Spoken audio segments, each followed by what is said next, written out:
안녕하세요.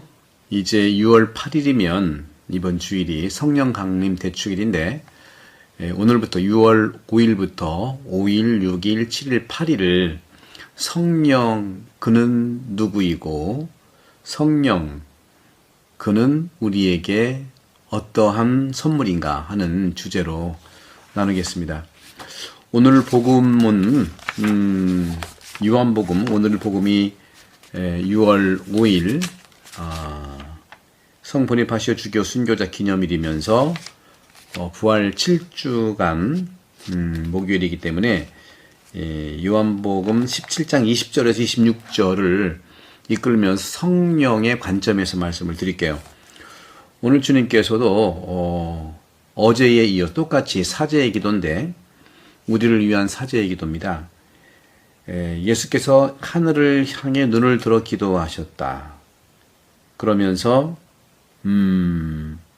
어제 복음처럼 20절에서 저는 이들만이 아니라 이들의 말을 듣고 저를 믿는 이들을 위해서 빕니다. 그들이 모두 하나가 되게 해 주십시오. 그러면서 하나가 되는 것은 어떻게 되는 것인가? 아버지께서 내 안에 계시고 제가 아버지 안에 있듯이 그들도 우리 안에 있게 해 주십시오. 그리하여 아버지께서 저를 보내셨다는 것을 세상이 믿게 하십시오. 22절에서 우리가 하나인 것처럼 그들도 하나가 되게 하라는 건데 바로 저는 그들 안에 있고 아버지께서도 제 안에 계시니까 서로 소통, 그래서 상호 소통을 얘기하는 것입니다. 이것은 그들이 완전히 하나가 되게 하려는 것입니다. 하고 성령 가는 대축일의 요한복음이 우리에게 말씀하고 있죠.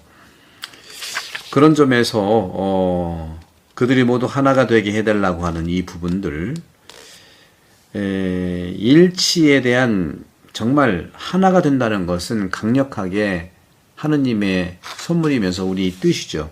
하지만 일치에 도달한다는 것은 참 쉽지 않습니다. 그래서 어디서 일치를 찾고 어떻게 하나가 되는가를 알기가 어렵기 때문에 그러는 것이죠. 그런데서 일치는 참으로 아름다운 것이지만 도달하기에는 여러 가지 결핍과 약점이 많이 존재합니다. 그런 점에서 생각을 우리가 중지하기도 하고 자유 안에서 참으로 행동하면서 일치의 목적에 도달할 수 있을까? 그런 점에서 일치는 우리가 추구하는 것이 아닙니다. 하느님께서 선물로 주셔야 되고 우리가 이끌려야 되는 거예요. 그래서 저는 이번 6월 8일이 성령 강림 대축일이기 때문에 기본적인 성령의 모든 것에 대해서만 나눠볼게요.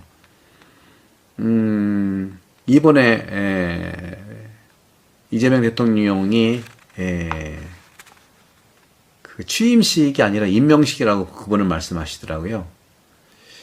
그분은 이제 저도 마찬가지입니다. 저도 사제로 수품을 받았지 내가 사제가 돼서 취임하는 게 아니잖아요. 또 제가 대전카톨릭대학교 총장에 취임한 게 아니라 임명을 받은 거거든요. 우리도 모두 그러한 방식에서 특히 봉사자가 될 사람들은 그렇게 생각해야 돼요. 내가 하는 게 아닙니다.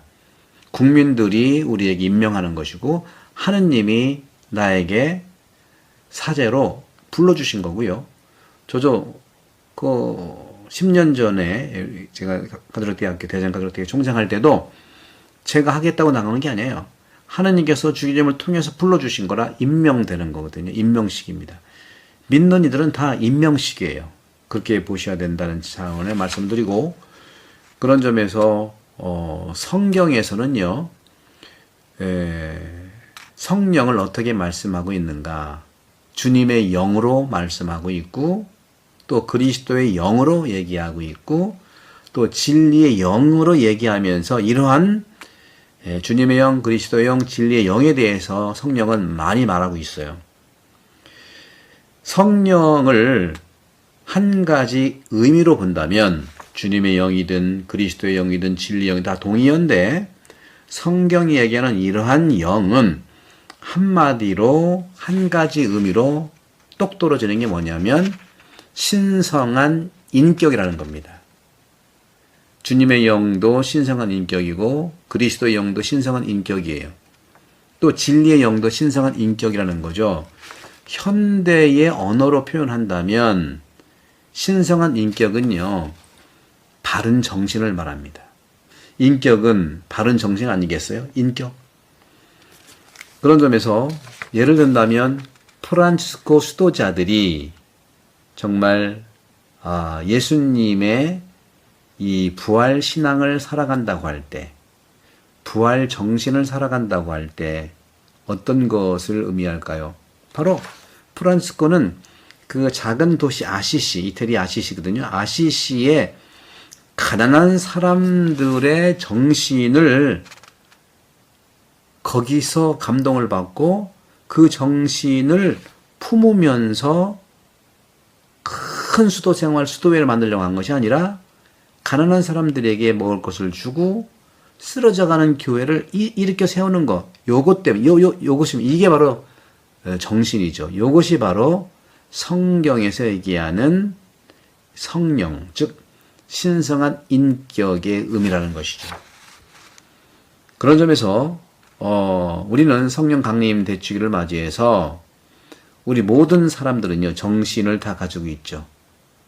정신을 다 가지고 있는데 그 정신은 바로 내 영혼, 다시 말하면 생각과 마음이 내 영혼인데요.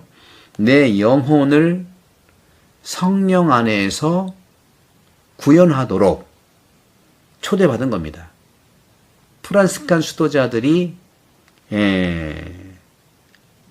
예수님의 이러한 부활신앙을 가난한 사람들 안에서 정신을 구현하는 것처럼, 따라서 우리도 내 영혼을 성령 안에서 구현하도록 초대받은 겁니다.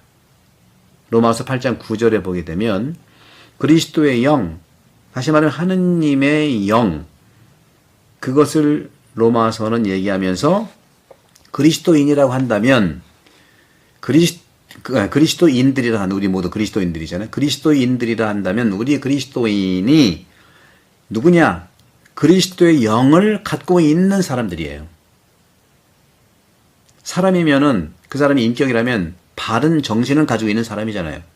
그런 것처럼 우리 그리스도인들은 그리스도의 영을 갖고 있는 사람들인데, 바로 이렇게 그리스도의 영을 갖고 있다고 하는 것은 바로 우리 그리스도인들이 그리스도와 같은 혈통에 속하고 또 영 안에서 이끌려 산다는 걸 말합니다. 바로 이것은요, 그리스도인들이 그리스도의 영을 언제 어떻게 갖게 됐는가? 그건 바로 세례 때예요. 그러니까 여러분들 세례가 얼마나 중요한지요.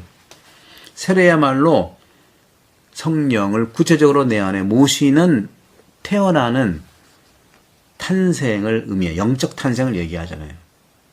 그래서 세례 때에 우리가 성부와 성자와 성령의 이름으로 누구누구에게, 곽승용 비호에게 세례를 줍니다 하고 영을 받았잖아요. 그래서 세례 때에 받은 이러한 영, 다시 말하면 신성한 본성에 참여하는 자, 그 자가 그리스도인이라는 거죠. 그래서 신성한 본성에 참여하는 자가 되었다는 뜻이 우리 그리스도인이라는 거죠. 우리 그리스도인은 이렇게 그리스도의 영을 갖고 있고 그리스도와 같은 혈통에 속하고, 그것은 이미 세례 때에 신성한 본성에 참여하는 자로서 세례 때에 성령, 영을 받았다는 것이고, 그러한 성령의 신성한 본성에 참여하는 자라가 되었다는 뜻으로 우리는 세례를 받은 겁니다. 이렇게 제가 하나씩 성령에 대한 부분들을 나눠드리고, 오늘 6월 5일 목요일에도 요한복음 17장 20절에 26절, 성령을 받은 사람들은요 하나가 되는 거예요. 내가 아버지 안에 있고 아버지가 내 안에 계시다는 것, 또 내가 그들을 사랑한다고 하는 차원에서 아버지 아버지께서 저에게 주신 영광을 저도 그들에게 주었다. 제자들에게. 서로 상호 소통과 상호 소통과 상호 교환이에요. 이것이 굉장히 중요한 성령의 뜻이다 하는 말씀을 좀 드리고요. 끝으로 그들도 우리 안에 있게 해달라고 하는 요한복음 17장 21절과 또 아버지께서 저를 사랑하신 그 사랑이 그들 안에 있고 저도 그들 안에 있게 하는 뜻입니다 하는 상호 소통도 모두 성령과 함께 되는 것이고, 그런 점에서 일치라고 하는 것은 외적 표면적 일치 모습을 보이지만 그건 완전한 일치라기보다는 그냥 획일된 모습일 수 있는, 그걸 착각할 수 있어요. 일치는요, 사랑 안에서 가족의 일치와 같은 겁니다. 이렇게 사랑은 삼위일체 하나님의 본전에 흘러나오는 일치의 원천이죠. 그런 점에서 우리 인간도 그렇게 영원히 살 수 있다는 완전한 일치의 축복을 드립니다. 성부와 성자와 성령께서는 여러분들을 강복합니다. 구독, 성령 부탁합니다. 오늘 성령에 대한 첫 번째 말씀을 나눴습니다. 감사합니다.